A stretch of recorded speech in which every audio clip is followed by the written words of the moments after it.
Chapter 24. My present situation was one in which all voluntary thought was swallowed up and lost. I was hurried away by fury. Revenge alone endowed me with strength and composure.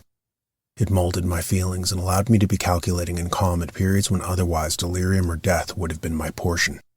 My first resolution was to quit Geneva forever.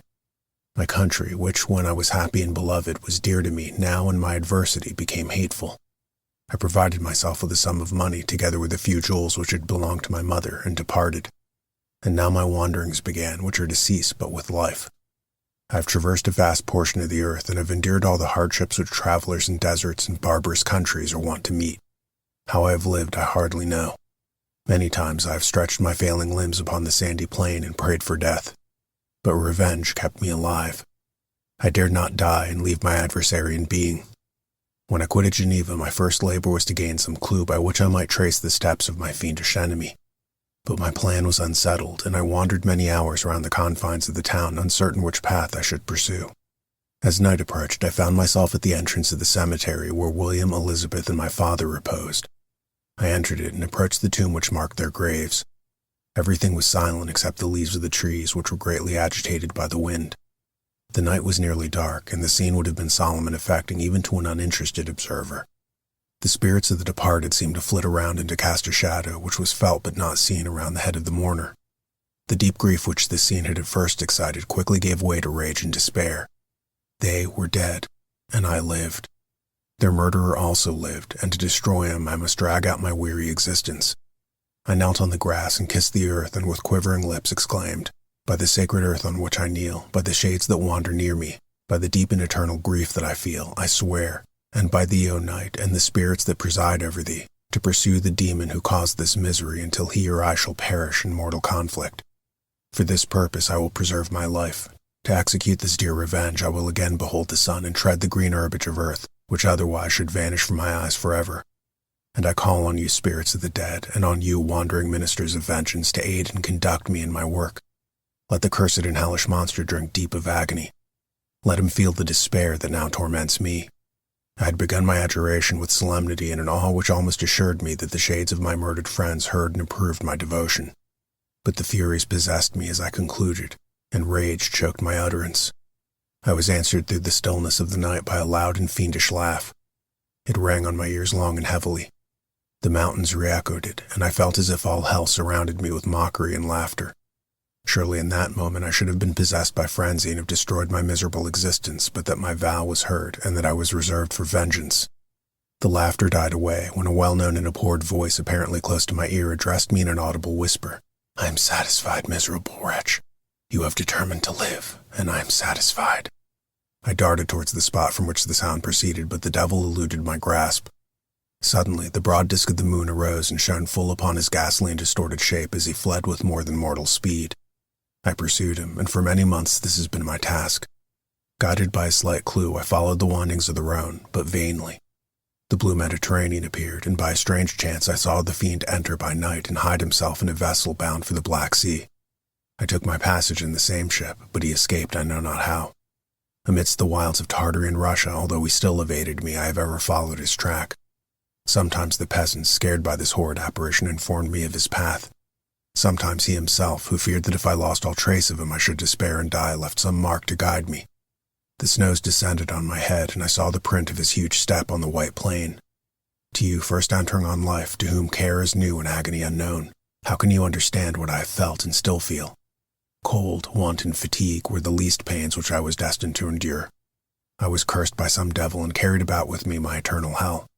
Yet still a spirit of good followed and directed my steps, and when I most murmured would suddenly extricate me from seemingly insurmountable difficulties. Sometimes, when nature, overcome by hunger, sank under the exhaustion, a repast was prepared for me in the desert that restored and inspirited me. The fare was indeed coarse, such as the peasants of the country ate, but I will not doubt that it was set there by the spirits that I had invoked to aid me. Often when all was dry, the heavens cloudless, and I was parched by thirst, a slight cloud would bedim the sky, shed the few drops that revived me, and vanish. I followed when I could the course of the rivers, but the demon generally avoided these, as it was here that the population of the country chiefly collected. In other places human beings were seldom seen, and I generally subsisted on the wild animals that crossed my path. I had money with me and gained the friendship of the villagers by distributing it. Or I brought with me some food that I had killed, which after taking a small part I always presented to those who had provided me with fire and utensils for cooking. My life as it passed thus was indeed hateful to me, and it was during sleep alone that I could taste joy. Oh, blessed sleep! Often when most miserable I sank to repose, and my dreams lulled me even to rapture. The spirits that guarded me had provided these moments, or rather hours of happiness, that I might retain strength to fulfill my pilgrimage. Deprived of this respite, I should have sunk under my hardships. During the day I was sustained and inspirited by the hope of the night, for in sleep I saw my friends, my wife, and my beloved country. Again I saw the benevolent countenance of my father, heard the silver tones of my Elizabeth's voice, and beheld Clerval enjoying health and youth.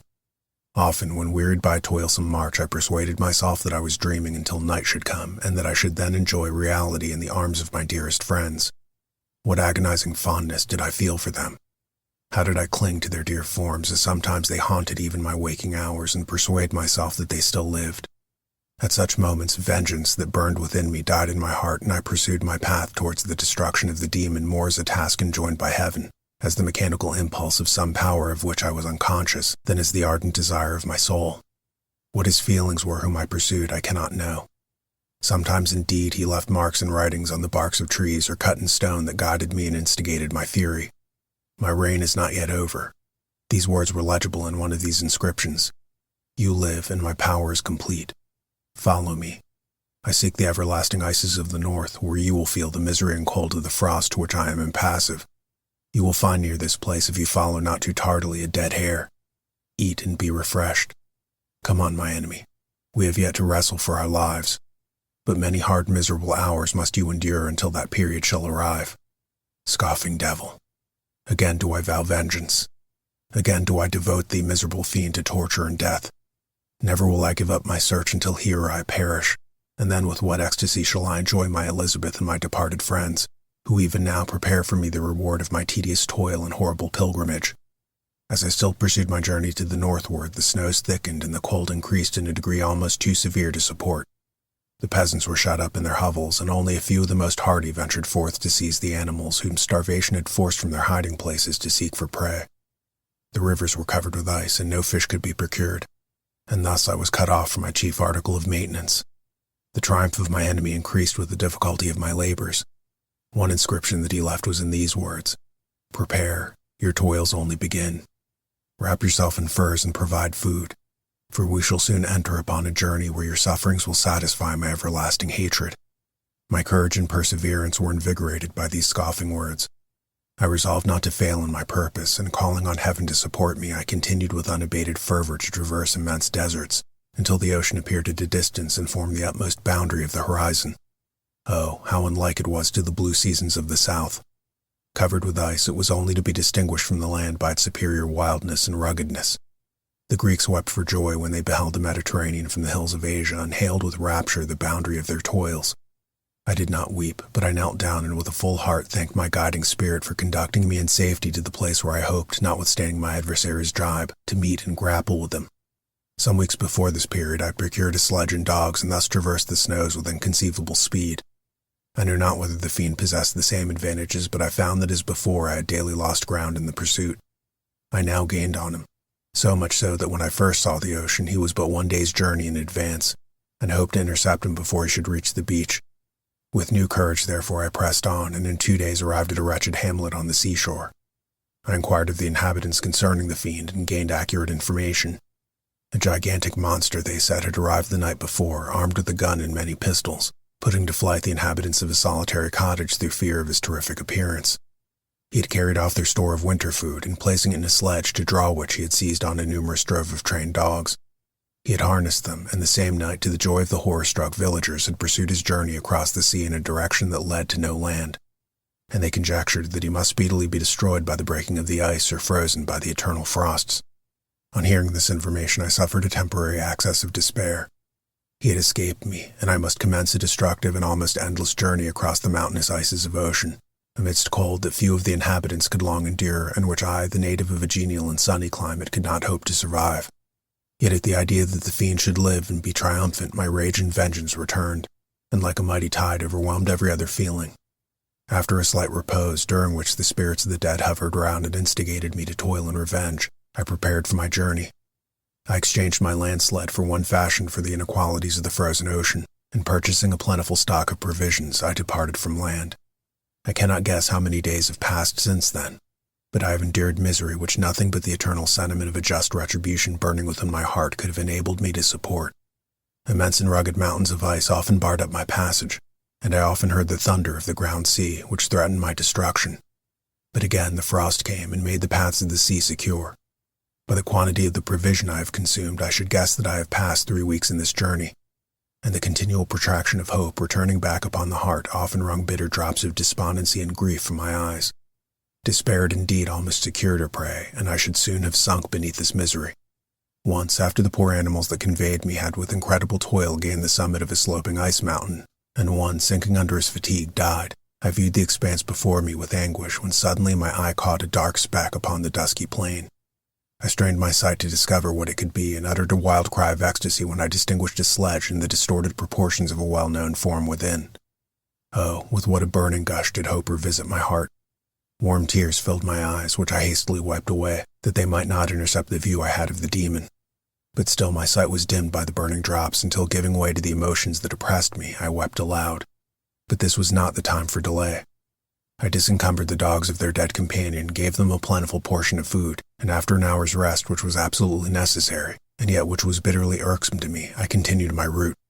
The sledge was still visible, nor did I again lose sight of it except at the moments when for a short time some ice rock concealed it with its intervening crags. I indeed perceptibly gained on it, and when, after nearly 2 days' journey, I beheld my enemy at no more than a mile distant, my heart bounded within me. But now, when I appeared almost within grasp of my foe, my hopes were suddenly extinguished, and I lost all trace of him more utterly than I had ever done before. A ground sea was heard. The thunder of its progress, as the waters rolled and swelled beneath me, became every moment more ominous and terrific. I pressed on, but in vain. The wind arose, the sea roared, and as with the mighty shock of an earthquake, it split and cracked with a tremendous and overwhelming sound. The work was soon finished. In a few minutes, a tumultuous sea rolled between me and my enemy, and I was left drifting on a scattered piece of ice that was continually lessening and thus preparing for me a hideous death. In this manner, many appalling hours passed. Several of my dogs died, and I myself was about to sink under the accumulation of distress when I saw your vessel riding at anchor and holding forth to me hopes of succor and life. I had no conception that vessels ever came so far north and was astounded at the sight. I quickly destroyed part of my sledge to construct oars, and by these means was enabled, with infinite fatigue, to move my ice craft in the direction of your ship. I determined, if you were going southward, still to trust myself to the mercy of the seas rather than abandon my purpose. I hoped to induce you to grant me a boat with which I could pursue my enemy. But your direction was northwards. You took me on board and my vigor was exhausted, and I should soon have sunk under my multiplied hardships into a death which I still dread, for my task is unfulfilled.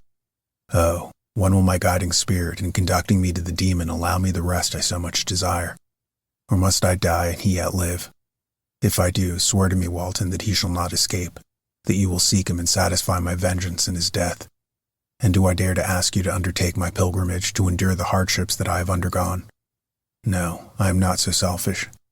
Yet when I am dead, if he should appear, if the ministers of vengeance should conduct him to you, swear that he shall not live. Swear that he shall not triumph over my accumulated woes and survive to add to the list of his dark crimes. He is eloquent and persuasive, and once his words even had power over my heart. But trust him not. His soul is as hellish as his form, full of treachery and fiend-like malice. Hear him not.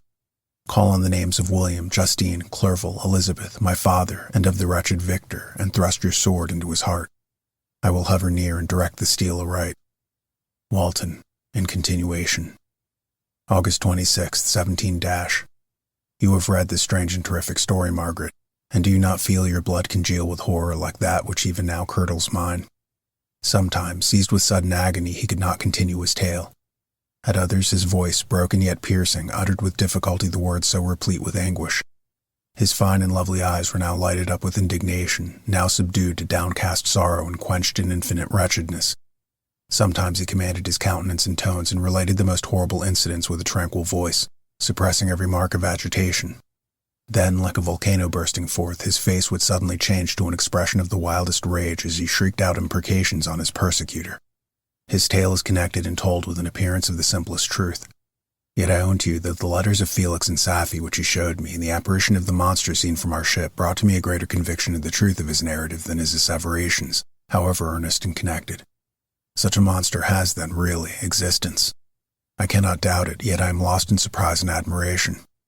Sometimes I endeavored to gain from Frankenstein the particulars of his creature's formation, but on this point he was impenetrable. "Are you mad, my friend?" said he, "or whither does your senseless curiosity lead you? Would you also create for yourself in the world a demoniacal enemy? Peace, peace. Learn my miseries and do not seek to increase your own." Frankenstein discovered that I made notes concerning his history. He asked to see them, and then himself corrected and augmented them in many places, but principally in giving the life and spirit to the conversations he held with his enemy. "Since you have preserved my narration," said he, "I would not that a mutilated one should go down to posterity." Thus as a week passed away while I have listened to the strangest tale that ever imagination formed. My thoughts and every feeling of my soul have been drunk up by the interest for my guest which this tale and his own elevated and gentle manners have created. I wish to soothe them, yet can I counsel one so infinitely miserable, so destitute of every hope of consolation to live? Oh, no. The only joy which he can now know will be when he composes his shattered spirit to peace and death. Yet he enjoys one comfort, the offspring of solitude and delirium. He believes that when in dreams he holds converse with his friends and derives from that communion consolation for his miseries or excitements to his vengeance, that they are not the creations of his fancy, but the beings themselves who visit him from the regions of a remote world. This faith gives a solemnity to his reveries that render them to me almost as imposing and interesting as truth. Our conversations are not always confined to his own history and misfortunes. On every point of general literature he displays unbounded knowledge and a quick and piercing apprehension. His eloquence is forcible and touching. Nor can I hear him, when he relates a pathetic incident or endeavors to move the passions of pity or love, without tears. What a glorious creature must he have been in the days of his prosperity, when he is thus noble and godlike in ruin. He seems to feel his own worth and greatness of his fall. "When younger," said he, "I believed myself destined for some great enterprise. My feelings are profound, but I possessed a coolness of judgment that fitted me for illustrious achievements. This sentiment of the worth of my nature supported me when others would have been oppressed, for I deemed it criminal to throw away in useless grief those talents that might be useful to my fellow creatures. When I reflected on the work I'd completed, no less a one than the creation of a sensitive and rational animal, I could not rank myself with the herd of common projectors. But this thought, which supported me in the commencement of my career, now serves only to plunge me lower in the dust. All my speculations and hopes are as nothing, and like the archangel who aspired to omnipotence, I am chained in my eternal hell. My imagination was vivid, yet my powers of analysis and application were intense. By the union of these qualities I conceived the idea and executed the creation of a man. Even now I cannot recollect without passion my reveries while the work was incomplete. I trod heaven in my thoughts, now exulting in my prayers, now burning with the idea of their effects. From my infancy I was imbued with high hopes and a lofty ambition. But how I am sunk! Oh, my friend, if you had known me as I once was, you would not recognize me in this state of degradation. Despondency rarely visited my heart. A high destiny seemed to bear on me until I fell, never, never again to rise. Must I then lose this admirable being? I have longed for a friend. I have sought one who would sympathize with and love me. Behold, on these desert seas I have found such a one. But I fear I have gained him only to know his value and lose him. I would reconcile him to life, but he repulses the idea. "I thank you, Walton," said he, "for your kind intentions toward so miserable a wretch. But when you speak of new ties and fresh affections, think you that any can replace those who are gone? Can any man be to me as Clerval was, or any woman another Elizabeth? Even where the affections are not strongly moved by any superior excellence, the companions of our childhood always possess a certain power over our minds which hardly any later friend can obtain. They know our infantine dispositions, which however they may be afterwards modified are never eradicated, and they can judge of our actions with more conclusions as to the integrity of our motives. A sister or brother can never, unless indeed such symptoms have been shown early, suspect the other of fraud or false dealing, when another friend, however strongly he may be attracted, may in spite of himself be contemplated with suspicion. But I enjoyed friends, dear not only through habit and association, but from their own merits.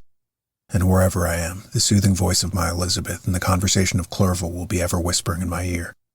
They are dead, but one feeling in such a solitude can persuade me to preserve my life. If I are engaged in any high undertaking or design, fraught with extensive utility to my fellow creatures, then could I live to fulfill it. But such is not my destiny. I must pursue and destroy the being to whom I gave existence. Then my lot on earth will be fulfilled, and I may die. My beloved sister, September 2nd. I write to you, encompassed by peril and ignorant whether I am ever doomed to see dear England and the dearer friends that inhabit it. I am surrounded by mountains of ice which admit of no escape and threaten every moment to crush my vessel. The brave fellows whom I have persuaded to be my companions look towards me for aid, but I have none to bestow. There is something terribly appalling in our situation, yet my courage and hopes do not desert me. Yet it is terrible to reflect that the lives of all these men are endangered through me. If we are lost, my mad schemes are the cause. And what, Margaret, will be the state of your mind? You will not hear of my destruction, and you will anxiously await my return. Years will pass, and you will have no visitings of despair and yet be tortured by hope. Oh, my beloved sister, the sickening failing of your heartfelt expectations is in prospect more terrible to me than my own death. But you have a husband and lovely children. You may be happy. Heaven bless you and make you so. My unfortunate guest regards me with the tenderest compassion. He endeavors to fill me with hope and talks as if life were a possession which he valued. He reminds me how often the same accidents have happened to other navigators who have attempted this sea, and in spite of myself he fills me with cheerful auguries. Even the sailors feel the power of his eloquence. When he speaks, they no longer despair. He rouses their energies, and while they hear his voice, they believe these vast mountains of ice are molehills which will vanish before the resolutions of man. These feelings are transitory. Each day of expectation delayed fills them with fear, and I almost dread a mutiny caused by this despair. September 5th. A scene has just passed of such uncommon interest that although it is highly probable that these papers may never reach you, yet I cannot forbear recording them. We are still surrounded by mountains of ice, still in imminent danger of being crushed in their conflict. The cold is excessive, and many of my unfortunate comrades have already found a grave amidst this scene of desolation. Frankenstein has daily declined in health. A feverish fire still glimmers in his eyes, but he is exhausted, and when suddenly roused to any exertion, he speedily sinks again into apparent lifelessness. I mentioned in my last letter the fears I entertained of a mutiny. This morning, as I sat watching the wan countenance of my friend, his eyes half closed and his limbs hanging listlessly, I was roused by half a dozen of the sailors who demanded admission into my cabin. They entered, and their leader addressed me. He told me that he and his companions had been chosen by the other sailors to come in deputation to me to make me a requisition which in justice I could not refuse. We are immured in ice and should probably never escape. But they feared that if, as was possible, the ice should dissipate and a free passage be opened, I should be rash enough to continue my voyage and lead them into fresh dangers, after they might happily have surmounted this. They insisted, therefore, that I should engage with a solemn promise that if the vessel should be freed, I would instantly direct my course southwards. This speech troubled me. I had not despaired, nor had I yet conceived the idea of returning if set free. Yet could I in justice or even in possibility refuse this demand? I hesitated before I answered when Frankenstein, who had at first been silent, and indeed appeared hardly to have force enough to attend, now roused himself. His eyes sparkled and his cheeks flushed with momentary vigor. Turning towards the men, he said, "What do you demand of your captain? Are you then so easily turned from your design? Did you not call this a glorious expedition? And wherefore was it glorious? Not because the way was smooth and placid as a southern sea, but because it was full of dangers and terror, because at every new incident your fortitude was to be called forth and your courage exhibited, because danger and death surrounded it, and these you were to brave and overcome. For this was it a glorious, for this was it an honorable undertaking. You were hereafter to be hailed as the benefactors of your species, your names adored as belonging to brave men who encountered death for honor and the benefit of mankind. And now, behold, with the first imagination of danger, or if you will, the first mighty and terrific trial of your courage, you shrink away and are content to be handed down as men who had not strength enough to endure cold and peril. And so, poor souls, they were chilly and returned to their warm firesides. Why, that requires not this preparation. Ye need not have come thus far and dragged your captain to the shame of a defeat merely to prove yourselves cowards. Oh, be men, or be more than men. Be steady to your purposes and firm as a rock. This ice is not made of such stuff as your hearts may be. It is mutable and cannot withstand you if you say that it shall not. Do not return to your families with the stigma of disgrace marked on your brows. Return as heroes who have fought and conquered and who know not what it is to turn their backs on the foe." He spoke with a voice so modulated to the different feelings expressed in his speech, with an eye so full of lofty design and heroism, that can you wonder that these men were moved? They looked at one another and were unable to reply. I spoke. I told them to retire and consider of what had been said. that I would not lead them farther north if they strenuously desired the contrary, but that I hoped that with reflection their courage would return. They retired and turned towards my friend, but he was sunk in languor and almost deprived of life. How all this will terminate, I know not, but I'd rather die than return shamefully, my purpose unfulfilled. Yet I fear such will be my fate. The men, unsupported by ideas of glory and honor, can never willingly continue to endure present hardships. September 7th. The die is cast. I have consented to return if we are not destroyed. Thus are my hopes blasted by cowardice and indecision. I come back ignorant and disappointed. It requires more philosophy than I possess to bear this injustice with patience. September 12th. It is past. I am returning to England. I have lost my hopes of utility and glory. I have lost my friend. But I will endeavor to detail these bitter circumstances to you, my dear sister. And while I am wafted towards England and towards you, I will not despond. September 9th, the ice began to move, and roarings like thunder were heard at a distance as the island split and cracked in every direction. We were in the most imminent peril, but as we could only remain passive, my chief attention was occupied by my unfortunate guest, whose illness increased in such a degree that he was entirely confined to his bed. The ice cracked behind us and was driven with force towards the north. A breeze sprang from the west, and on the 11th the passage towards the south became perfectly free. When the sailors saw this, and that their return to their native country was apparently assured, a shout of tumultuous joy broke forth from them, loud and long continued. Frankenstein, who was dozing, awoke and asked the cause of the tumult. They shout, I said, because they will soon return to England. Do you then really return? Alas, yes, I cannot withstand their demands. I cannot lead them unwittingly to danger, and I must return. Do so if you will, but I will not. You may give up your purpose, but mine is assigned to me by heaven, and I dare not. I am weak, but surely the spirits who assist my vengeance will endow me with sufficient strength. Saying this, he endeavored to spring from the bed, but the exertion was too great for him.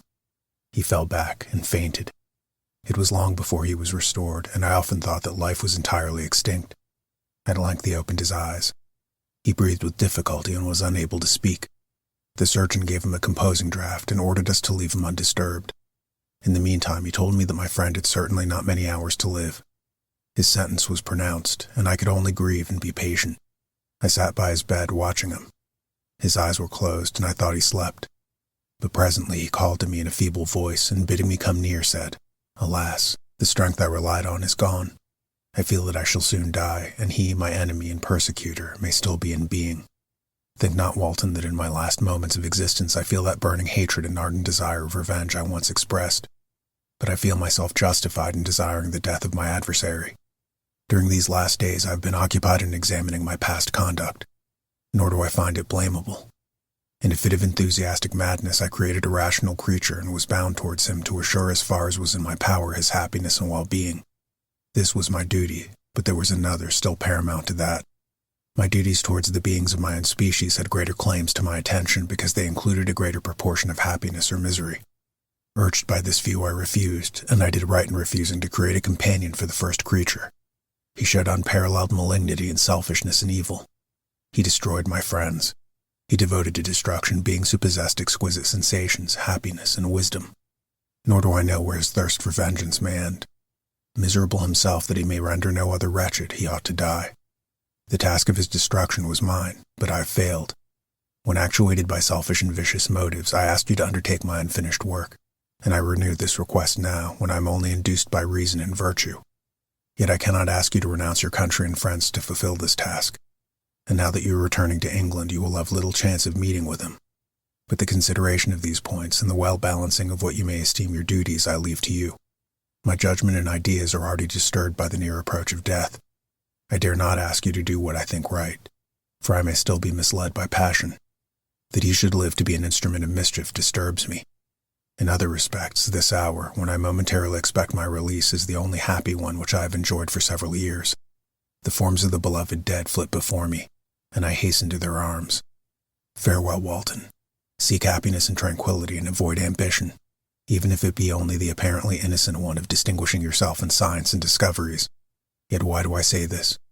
I have myself been blasted in these hopes, yet another may succeed. His voice became fainter as he spoke, and at length, exhausted by his effort, he sank into silence. About half an hour afterwards he attempted again to speak, but was unable. He pressed my hand feebly, and his eyes closed forever, while the irradiation of a gentle smile passed away from his lips. Margaret, what comment can I make on the untimely extinction of this glorious spirit? What can I say that will enable you to understand the depth of my sorrow? All that I should express would be inadequate and feeble. My tears flow. My mind is overshadowed by a cloud of disappointment. But I journey towards England, and I may there find consolation. I am interrupted. What do these sounds portend? It is midnight. The breeze blows fairly, and the watch on deck scarcely stir. Again there is a sound as of a human voice, but hoarser. It comes from the cabin where the remains of Frankenstein still lie. I may arise and examine. Good night, my sister. Great God, what a scene has just taken place. I am yet dizzy with the remembrance of it. I hardly know whether I shall have the power to detail it. Yet the tale which I have recorded would be incomplete without this final and wonderful catastrophe. I entered the cabin where lay the remains of my ill-fated and admirable friend. Over him hung a form which I cannot find words to describe. Gigantic in stature, yet uncouth and distorted in its proportions. As he hung over the coffin, his face was concealed by long locks of ragged hair, but one vast hand was extended in color and apparent texture like that of a mummy. When he heard the sound of my approach, he ceased to utter exclamations of grief and horror and sprung towards the window. Never did I behold a vision so horrible as his face, of such loathsome yet appalling hideousness. I shut my eyes involuntarily and endeavored to recollect what were my duties with regard to this destroyer. I called on him to stay. He paused, looking on me with wonder, and again turning towards the lifeless form of his creator, he seemed to forget my presence, and every feature and gesture seemed instigated by the wildest rage of some uncontrollable passion. This is also my victim, he exclaimed. In his murder, my crimes are consummated. The miserable series of my being is wound to its close. O Frankenstein, generous and self-devoted being, what does it avail that I now ask thee to pardon me? I who irretrievably destroyed thee by destroying all thou lovest. Alas, he is cold. He cannot answer me. His voice seemed suffocated, and my first impulses, which had suggested to me the duty of obeying the dying request of my friend and destroying his enemy, were now suspended by a mixture of curiosity and compassion. I approached this tremendous being. I dared not again raise my eyes to his face. There was something so scaring and unearthly in his ugliness. I attempted to speak, but the words died away on my lips. The monster continued to utter wild and incoherent self-reproaches. At length I gathered a resolution to address him in a pause of the tempest of his passion. Your repentance, I said, is now superfluous. If you had listened to the voice of conscience and heeded the stings of remorse before you had urged your diabolical vengeance to this extremity, Frankenstein would yet have lived. And do you dream, said the demon, do you think that I was dead to agony and remorse? He continued, pointing to the corpse, he suffered not in the consummation of the deed. Oh, not the 10,000th portion of the anguish that was mine during the lingering detail of its execution. A frightful selfishness hurried me on while my heart was poisoned with remorse. Think you that the groans of Clerval were music to my ears?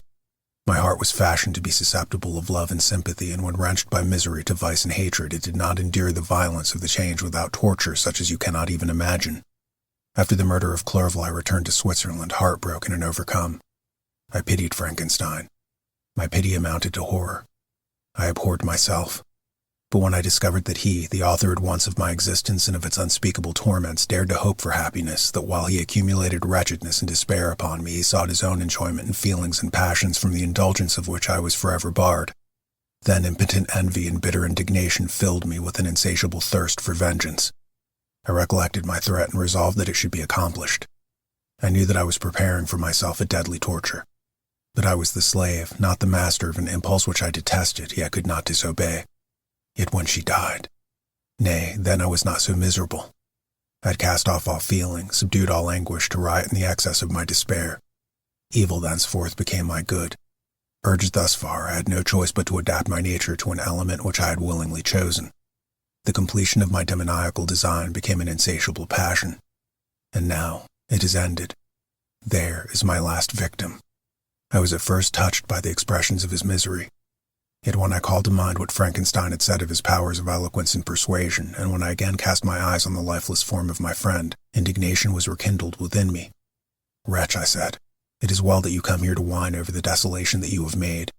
You throw a torch into a pile of buildings, and when they are consumed, you sit among the ruins and lament the fall. Hypocritical fiend! If he whom you mourn still lived, still would he be the object, again would he become the prey of your accursed vengeance. It is not pity that you feel. You lament only because the victim of your malignity is withdrawn from your power. Oh, it is not thus, interrupted the being. Yet such must be the impression conveyed to you by what appears to be the purport of my actions. Yet I seek not a fellow feeling in my misery. No sympathy may I ever find. When I first sought it, it was the love of virtue, the feelings of happiness and affection with which my whole being overflowed, that I wished to be participated.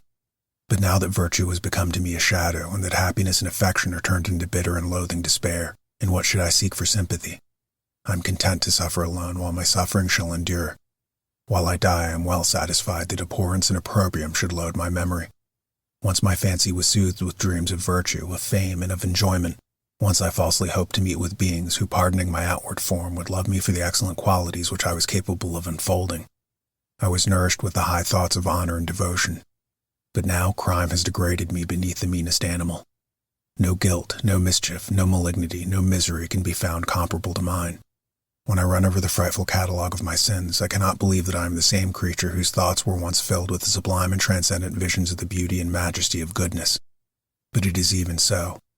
The fallen angel becomes a malignant devil. Yet even the enemy of God and man had friends and associates in his desolation. I am alone. You, who call Frankenstein your friend, seem to have a knowledge of my crimes and his misfortunes. But in the detail which he gave you of them, he could not sum up the hours and months of misery which I endured wasting in impotent passions. For while I destroyed his hopes, I did not satisfy my own desires. They were forever ardent and craving. Still I desired love and fellowship, and I was still spurned. Was there no injustice in this? Am I to be thought the only criminal when all humankind sinned against me? Why do you not hate Felix, who drove his friend from his door with contumely? Why do you not execrate the rustic who sought to destroy the Savior of his child? Nay, these are virtuous and immaculate beings. I, the miserable, and abandoned am the abortion to be spurned at, and kicked and trampled on. Even now my blood boils at the recollection of this injustice. But it is true that I am a wretch. I have murdered the lovely and the helpless. I have strangled the innocent as they slept, and grasped to death his throat who never injured me or any other living thing. I have devoted my Creator, the select specimen of all that is worthy of love and admiration among men, to misery. I have pursued him even to that irremediable ruin. There he lies, white and cold in death. You hate me, but your abhorrence cannot equal that with which I regard myself. I look on the hands which executed the deed. I think on the heart in which the imagination of it was conceived, and long for the moment when these hands will meet my eyes, when that imagination will haunt my thoughts no more. Fear not that I shall be the instrument of future mischief. My work is nearly complete. Neither yours nor any man's death is needed to consummate the series of my being and accomplish that which must be done. But it requires my own. Do not think that I shall be slow to perform the sacrifice. I shall quit your vessel on the ice raft which brought me thither, and shall seek the most northerly extremity of the globe. I shall collect my funeral pile and consume to ashes this miserable frame, that its remains may afford no light to any curious and unhallowed wretch who would create another such as I have been. I shall die. I shall no longer feel the agonies which now consume me, or be the prey of feelings unsatisfied yet unquenched. He is dead who called me into being. And when I shall be no more, the very remembrance of us both will speedily vanish. I shall no longer see the sun or stars or feel the winds play on my cheeks. Light, feeling, and sense will pass away, and in this condition must I find happiness. Some years ago, when the images which this world affords first opened upon me, when I felt the cheering warmth of summer and heard the rustling of the leaves and the warbling of the birds, and these were all to me, I should have wept to die. Now it is my only consolation. Polluted by crimes and torn by the bitterest remorse, where can I find rest but in death? Farewell, I leave you, and in you the last of humankind whom these eyes will ever behold. Farewell, Frankenstein. If thou wert yet alive and yet cherished a desire for revenge against me, it would be better satiated in my life than in my destruction.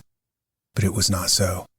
Thou didst seek my extinction that I might not cause greater wretchedness. And if yet, in some mode unknown to me, thou hadst not ceased to think and feel, thou wouldst not desire against me a vengeance greater than that which I feel. Blasted as thou wert, my agony was still superior to thine. For the bitter sting of remorse will not cease to rankle in my wounds until death shall close them forever. But soon, he cried with sad and solemn enthusiasm, I shall die, and what I now feel be no longer felt. Soon these burning desires will be extinct.